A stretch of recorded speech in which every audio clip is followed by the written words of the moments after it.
Voilà, merci bien chers internautes, vous nous suivez partout dans le monde entier à travers votre chaîne Fifi Siwaston TV. Donc, continuez toujours de vous abonner massivement, c'est votre humble serviteur Alex Ngandou Moulouba, le Benjamin de la presse Karanenge Tolobaka, l'éternel et mon berger, je ne manquerai de rien. Un grand merci à toi, Fifi Siwaston, la patronne, Ababimo Sazanga Lissoumou. Un grand merci à toi aussi, Marquis Ngangeni derrière la caméra. Pourquoi pas à toi, mon vieux Ange Mamba, l'ambassadeur tour du monde. Je pense déjà la bataille qui est émission pour comprendre le sujet émission Pena Moupini on a zané na plateau ou plutôt partager sur la spiritualité ma Bible sur le pasteur le révérend pasteur Jacques Diao était l'homme de fire. Donc on sait déjà Marquis au fond on a déjà la pasteur. Bonjour pasteur Jacques. Bonjour Alex Ngandou Mwana Moulouba. Bonjour. Voilà un mot gentil là-bas chrétien tout bazo la biso la Fifi Siwaston. Eza bien, monde entier, eza bien. Na pesi bananyonso ya monde entier bambote. Na pesi Paris mbote, Belgique, Allemagne, na pesi États-Unis mbote. Et na yebi ke Nzambe apambola bango nyonso bisika bazali 2021 vraiment makambe ki na malamu. Amen.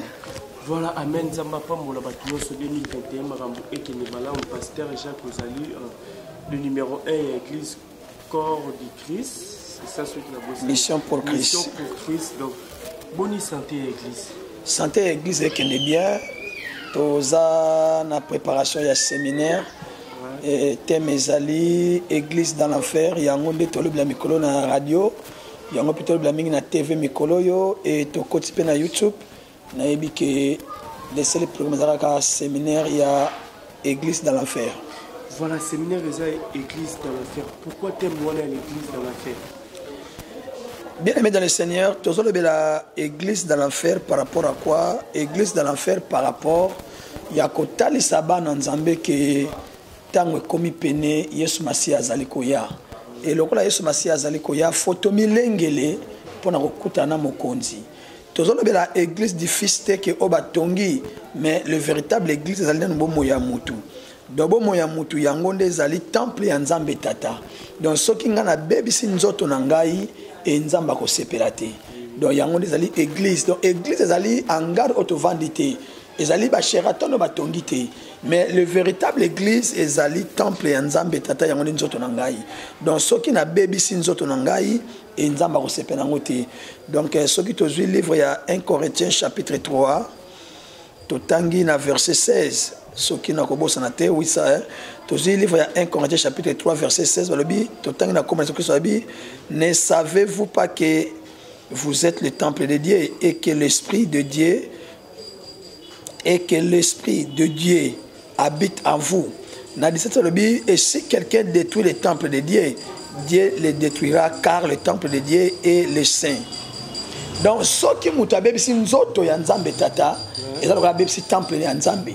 Donc muto ya ko bebisa nzoto ya Nzambe et Nzambe pas ko détruire bomo inaye. C'est ça. Donc tolobeli église eza en garde. Mais tolobeli nzoto. Do yemo na motema na ye. Soko zu livre ya Matthieu chapitre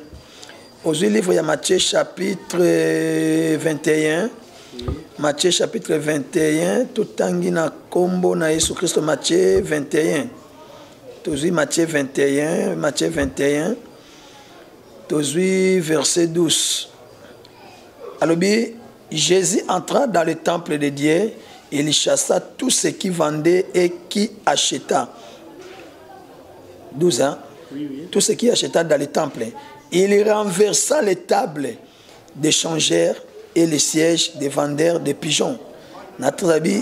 Et il leur dit, il est écrit, ma maison sera appelée une maison de prière, mais vous a fait une caverne de voleurs. Pasteur, kolano mo muki na oki lobi obeti sur la temple ya Jésus ezabiso. Mais quelque part on a la Bible sous le mot tanga la matin on moni temple eza place Jésus a bengana ki ba mama place comme ça l'église oui. Oui, nazo répondre on a deux volets. Babi Jésus Christ a dans temple a kuti batu ba te kabilo na temple. Mais eza ndaku ya Nzambe.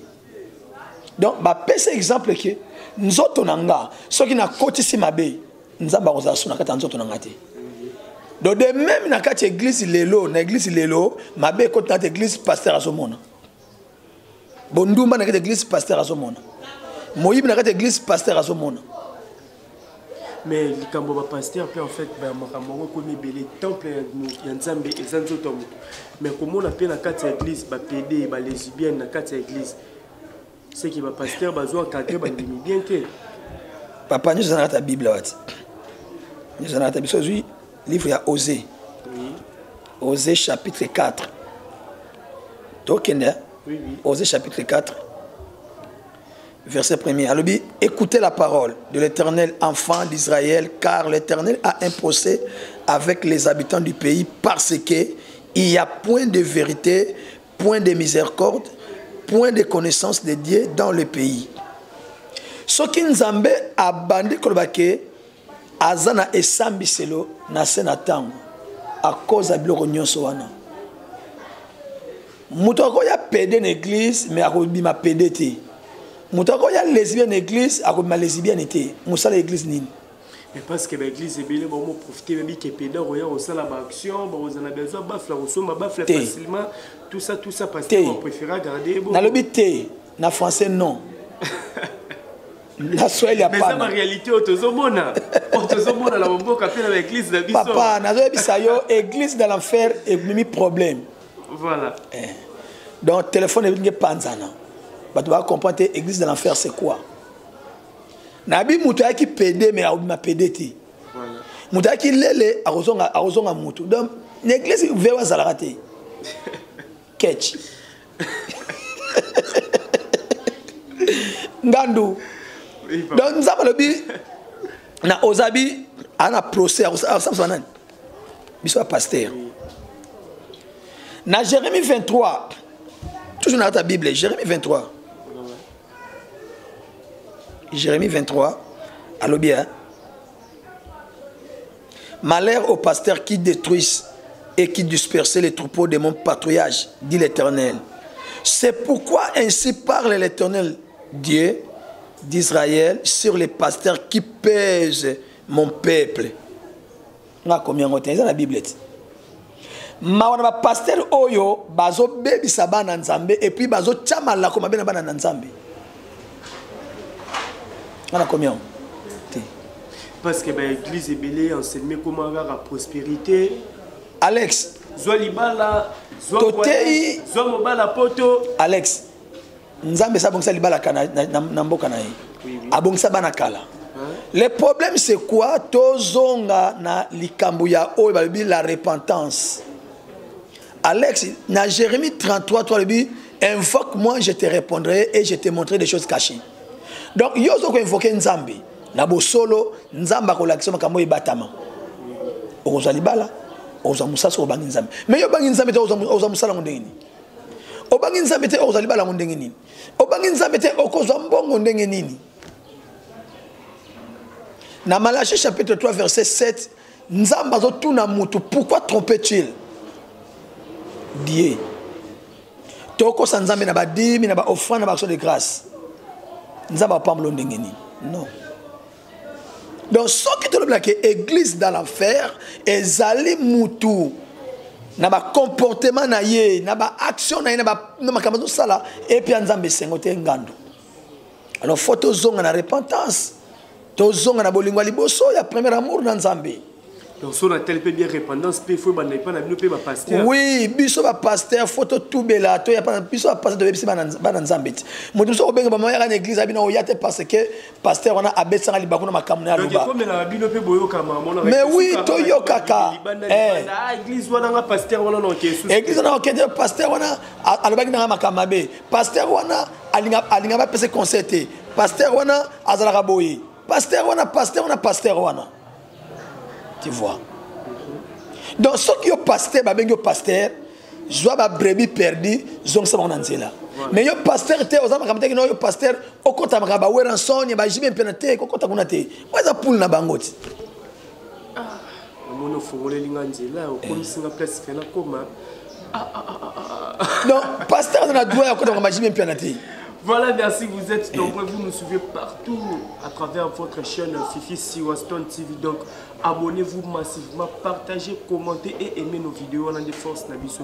Pasteur Jacques, clash le loza makas na kati réseaux sociaux. Na nyana kende kuna te me yomo fongo le linga porte.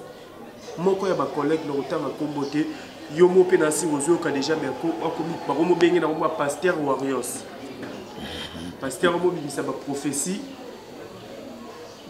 Prophète Pasteur. Alors bimisa ba prophétie si ba sortir ba album ba musicien oyo aussi mara oyo aussi mbate Pasteur azo voiler face na e donc azo bimisa face na e ke ba ba ke non akumisa ka musicien tel tant ozo kama ozo mona nyonso ezo le kawana Pasteur le azo finga ma par-ci par là pesa na moko ya bana wenge bon vieux que je te dis bon séjour et même moi va order et pour na beta Pasteur wana. Babi, malheur aux pasteurs qui détruisent et dispersent les troupeaux de mon pâturage, dit l'Éternel.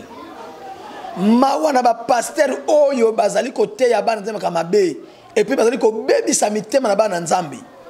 Mawa. Donc pasteur wala ndazaboro pour n'importe ça li felo. Qu'est-ce qu'il fait l'autre? Au moins ça la repentance. Parce que tu peux dire moi que les hommes on a simbisa et moi boto. Na ebisa ki venangai mon grand frère je salue prophète de Lokamba. A telema bana musala abana okanga faux pasteur o ba benga maté. Et ça ba toujours benga ma pasteur to komika pasteur. Donc toujours ba commissaire copie qui pasteur. Copie na bangoti. On appelle te maté ezate na kena bandala kuti pasteur ma hotel makambo ya Jani Mabunda. Oh Seigneur. T'as la l'église plein. Oh Nzambe nanga. Jani Mabunda Longwe. Alléluia. Baba nabi amen. Non. Donc to comme na tango asuka ba pasteur maté ko sila bango. Ba benga maté. Donc maté ya esili makambe esili bango. Mais pasteur Jacques Nazonga, qu'est-ce que bah signe ou la que pasteur ou la bengama na ou la bengama? Est-ce qu'il y a des signes ou la qui non pasteur va appeler na ou ine ka pona quoi? Oui, bah signe ezali parce que pasteur va appeler à côté de la structure et appellation, tu vois.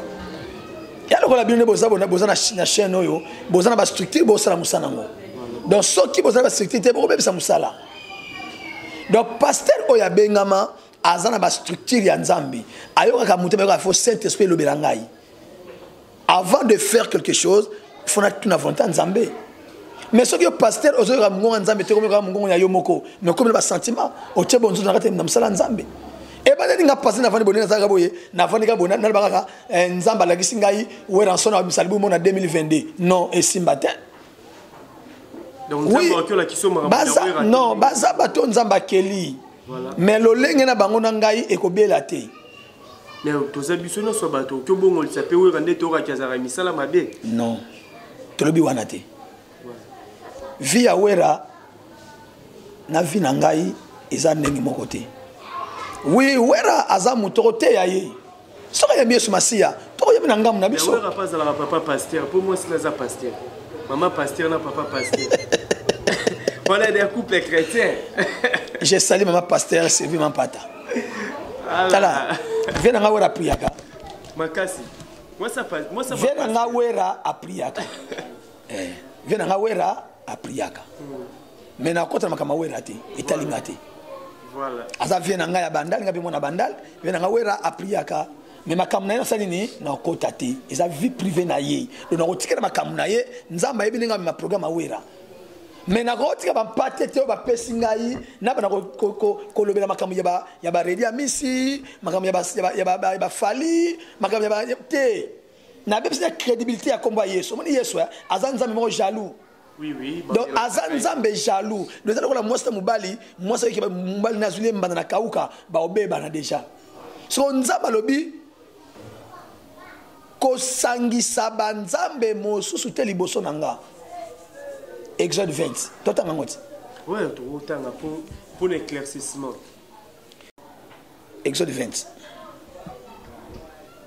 Tu vas dans verset 1er, le Biboui. Alors Dieu prononça toutes ces paroles en disant: Je suis l'Éternel ton Dieu et qui t'ai fait sortir du pays d'Égypte, de la maison de servitude.